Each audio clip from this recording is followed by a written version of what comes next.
Hello friends, this is Parshuram Bua. Welcome again to my channel Ubiquitous Lifestyles. In earlier video, I asked you a question, that is, are you really an Indian? And talked about the personal contribution towards the nation. I discussed how single family can contribute in the growth of our nation by putting their efforts to raise simply raise their family's standard of living. Now, in today's video, we will discuss about what has to be done to raise the standard of living. Most of the people and the subject economics taught in the schools and colleges says that raising the buying capacity of a person or a family means raise the standard of living. Here we have to see, while raising our family's living standard, whether we are concentrating on the economic side of it only. With such a definition, people throw themselves in the race of wealth accumulation and shut the voice of their mental faculties when there is a question of money, profit or benefit. If buying capacity was only the case, then an actor like Sushant Singh Rajput might not have committed suicide. An industrialist like Shailesh Joshi, the managing director of Amrut Pharmaceuticals Belgaum, might not have committed suicide. So before going on further into the topic, we just understand why is it that despite having achieved previously undreamed of miracles of progress, we seem more helpless in facing life than our less privileged ancestors were. The answer seems clear. While humankind collectively has increased its material powers a thousandfold, it has not advanced very far in terms of improving the content of experience. There is no way out of this predicament except for an individual to take things in hand personally. If values and instructions no longer provide as supportive a framework as they once did, each person must use whatever tools are available to carve out a meaningful, enjoyable life. One of the most important tools in this quest is provided by psychology. Up to now, the main contribution of this fledgling science has been to discover how past events shed light on present behavior. It has made us aware that adult irrationality is often the result of childhood frustrations. But there is another way that the discipline of psychology can be put to use. It is in helping answer the question, given that we are who we are, with whatever hang-ups or repressions, what can we do to improve our future? To overcome the anxieties and depressions of contemporary life, individuals must become independent of the social environment to the degree that they no longer respond exclusively in terms of its rewards and punishments. To achieve such autonomy, a person has to learn to provide rewards to himself. He has to develop the ability to find enjoyment and purpose regardless of external circumstances. This challenge is both easier and more difficult than it sounds. Easier because the ability to do so is entirely within each person's hands, and difficult because it requires a discipline and perseverance that are relatively rare in any era and perhaps in the present.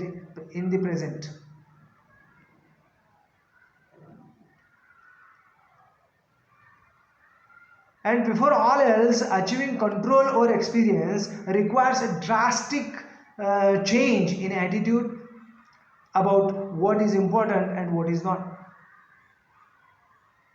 We grow up believing that what counts most in our lives is that which will occur in the future. Parents teach children that if they learn good habits now, they will be better off as the adults. Teachers assure pupils that the boring classes will benefit them later when the students are going to be looking for jobs. The company vice president tells junior employees to have patience and work hard, because one of these days they will be promoted to the executive ranks. At the end of the long struggle for advancement, the golden years of retirement beckon. As Ralph Waldo Emerson used to say, we are always getting to live. We are always getting to live, but never living. Or as Francis learned in the children's story, it is always bread and jam tomorrow, never bread and jam today. Of course, the emphasis on the postponement of gratification is to a certain extent inevitable. As Freud, the greatest and famous psychologist and philosopher, and many others before and after him have noted, civilization is built on repression of individual desires. It would be impossible to maintain any kind of social order, any complex division of labor, unless society's members were forced to take on the habits and skills that the culture required, whether the individuals liked it or not. Socialization, or the transformation of a human organism into a person who functions successfully within a particular social system, cannot be avoided. The essence of socialization is to make people dependent on social controls, to have them respond predictably to rewards and punishments. Why? Why to make people predictable respondent? Because it is very necessary to build the trustworthy relationships among the people of society. The norms set for predictable responding have to be updated whenever the situation demands for it, so that every individual of society every individual of society may feel the rewards and punishments are the same as his inner own desires. At the same time, it should develop each individual to desire the same rewards set by the society as his own planned rewards. And this has to be done by the seniors well accepted by the society with a neutral vision to prosper the mankind. And the most effective form of socialization is achieved when people identify so thoroughly with the social order that they no longer can imagine themselves breaking any of its rules. It doesn't it doesn't mean that we produce the slaves of society. Most of the times, in the past and at present, it has been practiced to do so by the people in authority for their own personal advantages, and it may be done in future too.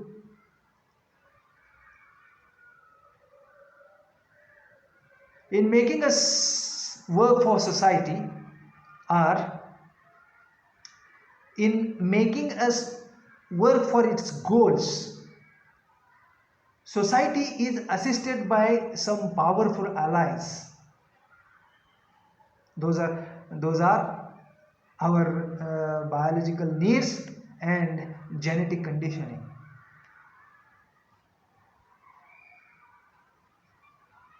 All social controls, for instance, are ultimately based on threat to survival instincts. The people of an oppressed country obey their conquerors because they want to go on living. Until very recently, the laws of even the most civilized nations such as Great Britain were enforced by the threat of caning, whipping, mutilation, or death.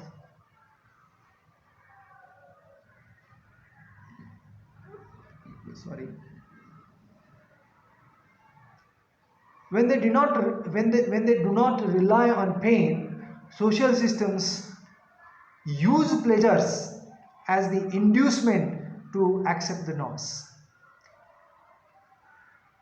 The good life, promised as a reward for lifetime of work and adherence to laws, is built on the cravings contained in our genetic programs.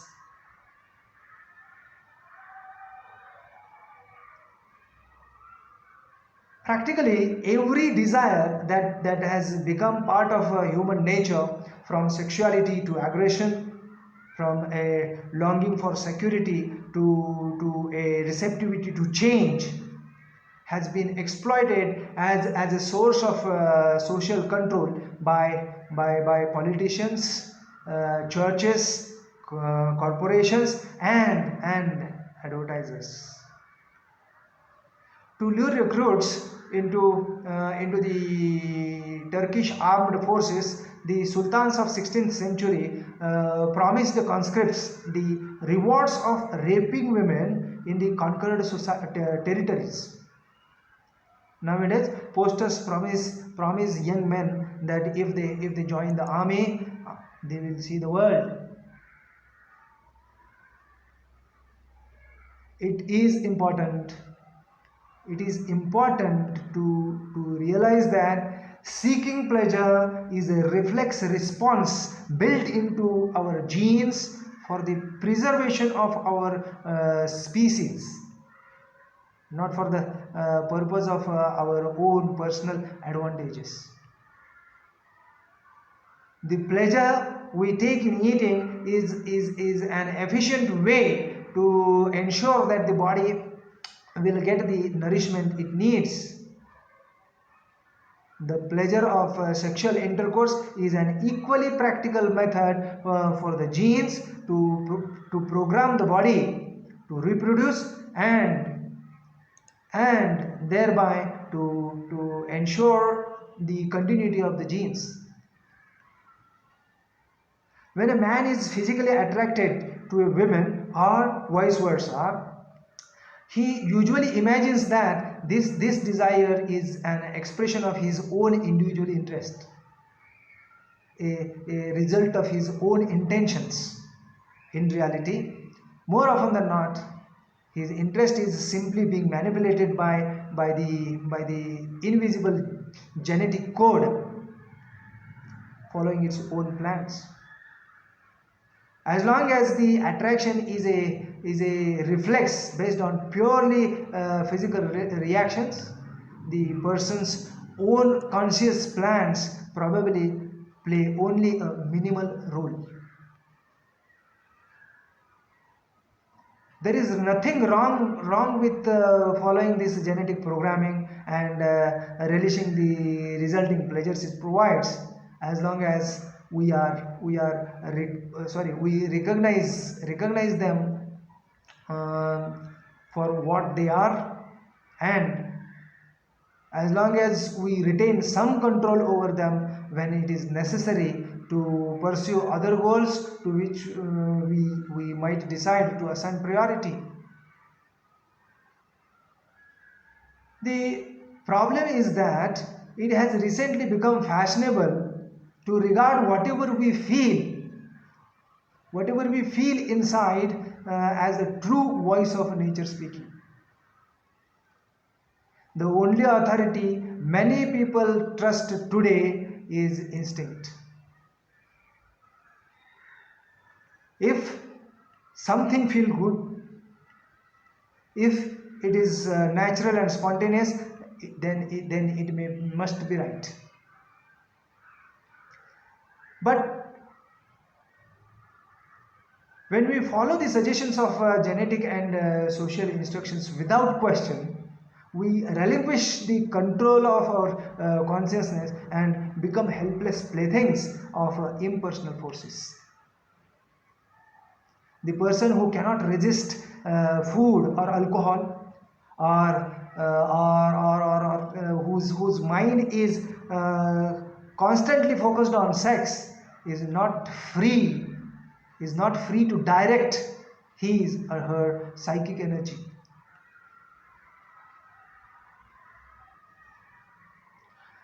The liberated view of human nature, which accepts and endorses every instinct or desire we happen to have simply because it's there, results in consequences that are quite reactionary.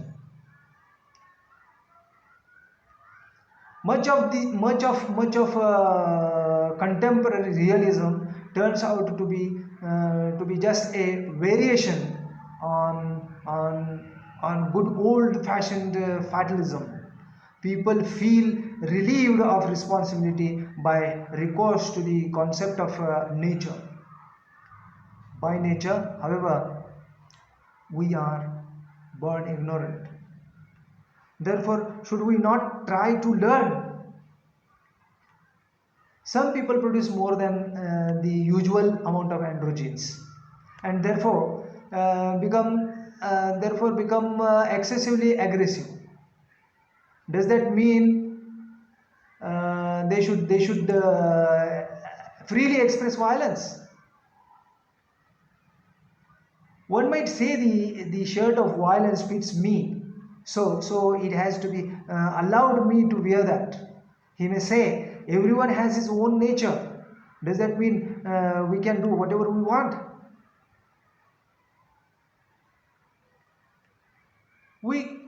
We cannot deny the facts of nature, but we should certainly try to improve on them. Submission to genetic programming can become quite dangerous because it leaves us helpless. A person who cannot override genetic instructions when necessary is always vulnerable. Instead of deciding how to act in terms of personal goals, he has to surrender. He has to surrender himself to the things that his body has been programmed or misprogrammed to do. One must One must particularly achieve control over instinctual desires or drives to achieve healthy independence of society. For as long as we respond predictably to what feels good and what feels bad, it is easy for others to exploit our preferences for their own ends.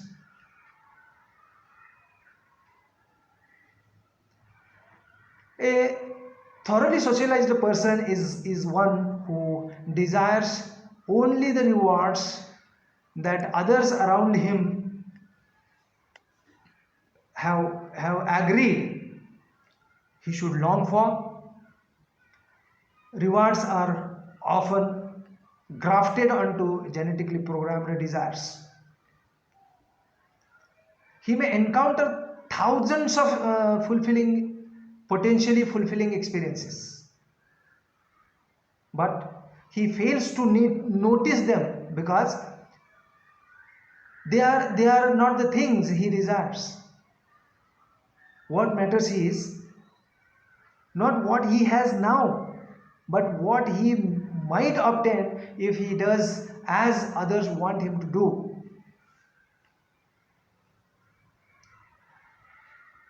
Caught in the treadmill of social controls, the person keeps reaching for the prize that always dissolves in his hands. In a complex society, many powerful groups are involved in socializing, sometimes to seemingly contradictory goals. On the one hand, official institutions like schools, churches, and banks try to turn us into responsible citizens willing to work hard and save. On the other hand, we are constantly cajoled by merchants, by manufacturers, and advertisers to spend our earnings on the products that will produce the most profits for them. And finally, the underground system of forbidden pleasures run by gamblers, pimps, and drug dealers, which is dialectically linked to the official institutions, promises its own rewards of easy dissipation provided we pay.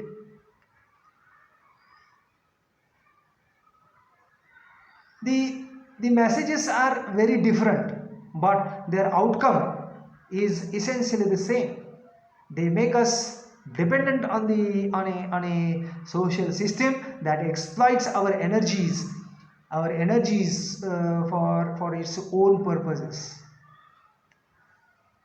There is no question that to survive, and especially to survive in the complex society, it is necessary to work for external goals and to postpone immediate gratifications. But a person does not have to be turned into a puppet jerked about by social controls. The solution is to gradually become free of societal rewards and learn how to substitute them,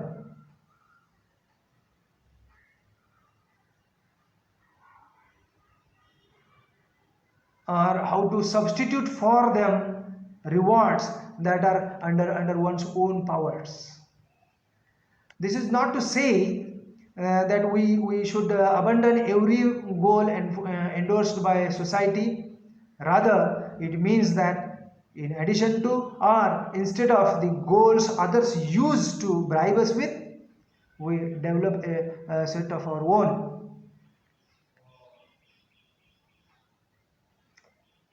The most important step in emancipating oneself from social controls is the ability to find rewards in the events of each moment. If a person learns to enjoy and find meaning in the ongoing stream of experience, in the process of living itself, the burden of social controls automatically falls falls from one's shoulders. Power returns to the person when rewards are no longer relegated to the outside forces. It is no longer necessary to struggle for goals and always seem to recede. It is no longer necessary to struggle for the goals that always seem to recede into the future, to end each boring day with the hope that tomorrow perhaps something good will happen. Instead of forever straining for the tantalizing prize dangled just out of reach, one begins to harvest the genuine rewards of living. But it is not by abandoning ourselves to instinctual desires that we become free of social controls. We must also become independent from the dictates of the body and learn to take charge of what happens in the mind. Pain and pleasure occurs in consciousness and exist only there. As long as we obey the socially conditioned stimulus response patterns that exploit our biological inclinations, we are controlled from the outside. To the extent that a glamorous ad makes us salivate for the product sold, or that a frown from the boss spoils the day, we are not free to determine the content of experience. Since what we experience is reality, as far as we are concerned, we can transform reality to the extent that we influence what happens in the consciousness and thus free ourselves from the threats and blandishments of the outside world. Men are not afraid of things, but of how they view them, said Epictetus long time ago. And the great emperor Marcus Aurelius wrote, if you are pained by external things, it is not they that disturb you, but your own judgment of them. And it is in your power to wipe out that judgment now. My dear friends, if you are really an Indian who wants to develop himself as a person contributing to the national growth by changing lives of people around you with the self-example, and wants to unleash the potential of your own psychic energy, you can participate in our one-day online program, Journey to Freedom. To join, please contact the person who shared the link of this video with you. With this, I just conclude my today's video. Thank you very much for being with me. Bye bye.